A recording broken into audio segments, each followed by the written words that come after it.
Hello everyone, I really hope you are doing great. आज हम लोग बात करेंगे हर्ट की। एक नया टॉपिक शुरू करेंगे विच इज कॉल्ड हर्ट, जिसमें आप हर्ट पढ़ेंगे और मतलब मेनली आप इसमें हर्ट और ग्रीवियस हर्ट पढ़ेंगे। उसी के जो है अलग अलग सेक्शंस यहाँ पर दे रखे हैं।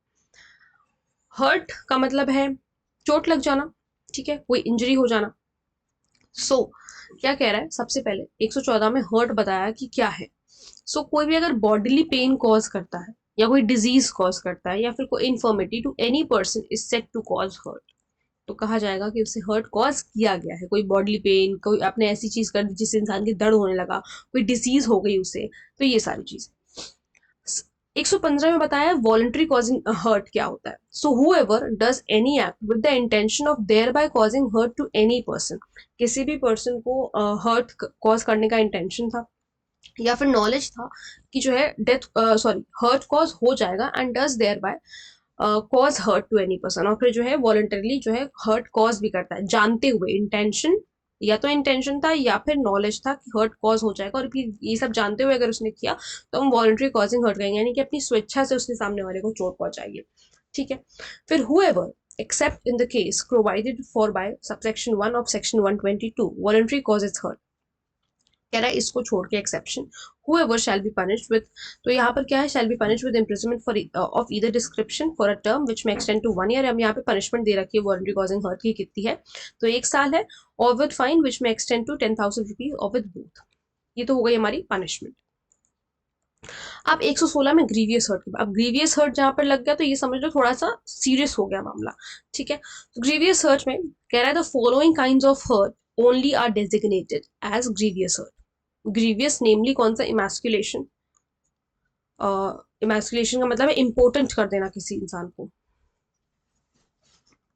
ठीक है, then permanent privation of the sight of either eye, किसी की एक आंख को जो है फोड़ देना, या permanent privation of the hearing of either, या फिर कान खराब कर देना कि परमानेंटली मतलब डिसेबल हो गया, एक कान से नहीं सुन सकता। Privation of any member of or joint, ठीक है। Destruction or permanent impairing of the powers of any member, मान लीजिए कोई जॉइंट वॉइंट इस तरीके से तोड़ दिया, इस तरीके से डिस्ट्रक्ट कर दिया कि परमानेंटली जो है वो चीज डिस्ट्रक्ट हो चुकी है, उससे मतलब पावर इस्तेमाल नहीं कर पा रहा। या फिर परमानेंट डिसफिगरेशन ऑफ द हेड और फेस, हेड का डिसफिगर कर देना या फेस डिसफिगर कर देना। ठीक है, देन फ्रैक्चर और डिसलोकेशन ऑफ अ बोन और टूथ, ये कई बार पूछा जाता है तो इसमें कंफ्यूजन हो जाता है कि है भी ग्रीवियस हर्ट में कि नहीं है।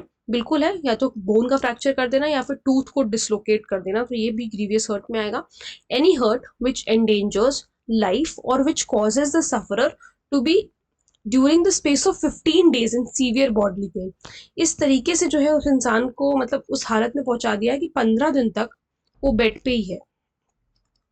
ठीक है, और वो अपने ऑर्डिनरी परस्यूट्स भी नहीं कर पा रहा, जैसे कहीं ऑफिस जाना या कुछ भी नॉर्मल जो घर के काम होते हैं वो भी वो इंसान नहीं कर पा रहा है 15 डेज से बेड पे। पहले ये आईपीसी में जब था ये तो ये 20 दिन था, अब ये 15 दिन कर दिया गया है, दिन कम कर दिए गए हैं। तो 15 दिन अगर कोई इंसान सीवियर बॉडली पेन में जो अपने ऑर्डिनरी परस्यूट को फॉलो नहीं कर पा रहा, तो हम कहेंगे कि ग्रीवियस हर्ट कॉज हुआ है पे। ठीक है, ये आईपीसी का है, कंफ्यूज नहीं होना, जस्ट मैंने लिख दिया इन्फॉर्मेशन के लिए। अब वॉलंटरी कॉजिंग ग्रीवियस हर्ट की क्या पनिशमेंट है, तो कह रहा है whoever voluntary causes hurt if the hurt which he intends or intends to cause or knows himself to be likely to cause is grievous, और उसे पता है कि जो ये है जो भी काम कर रहा है जानकारी है कि इससे ग्रीवियस हर्ट हो जाएगा, या फिर उसकी इंटेंशन ही है कि ग्रीवियस हर्ट कॉज करना है।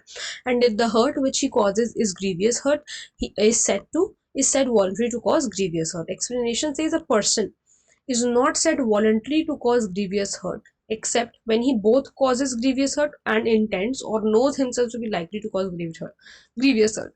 कह रहा है कि पर्सन को तब तक हम ग्रीवियस हर्ट ये नहीं कह सकते कि उसने वॉलंटरी कॉज किया जब तक उसका इंटेंशन ना हो या फिर उसे पता ना हो, but he is said voluntary to cause grievous hurt if intending or knowing himself to be likely to cause grievous hurt of one kind he actually causes grievous hurt of another kind।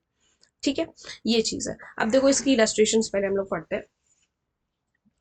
ये क्या, sorry मतलब इसका explanation का illustration दिया हुआ है, इसको पढ़ के समझ में आएगा। कह रहा है कि a intending of knowing himself to be likely permanently to disfigure z space, उसको जो है जानकारी है कि हो सकता है कि जो ये चीज कर रहा है इससे परमानेंटली जेड का फेस डिसफिगर हो जाए। Gives Z a blow which does not permanently disfigure Z face, but क्या करता है, उस ब्लो तो दिया, मारा तो उसने, लेकिन परमानेंटली जो है जेड का फेस डिसफिगर नहीं हुआ, but which causes Z to suffer severe bodily pen.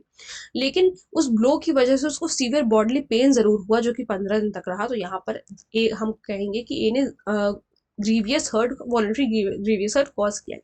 वही ये यहाँ पर कह रहा है कि he is said voluntary to cause grievous hurt if intending or knowing to be likely to cause grievous। एक तरीके का वो grievous hurt cause करना चाहता था या उसे जानकारी थी कि cause हो जाएगा, जैसे ये disfigurement वाला, लेकिन ये ना cause होकर के अगर दूसरा grievous hurt cause हो गया है, तो हम तब भी कहेंगे, तब हम कहेंगे कि voluntary जो है grievous hurt cause किया गया है। ये बात याद रखनी है, इंपॉर्टेंट है इलस्ट्रेशन भी आपके लिए।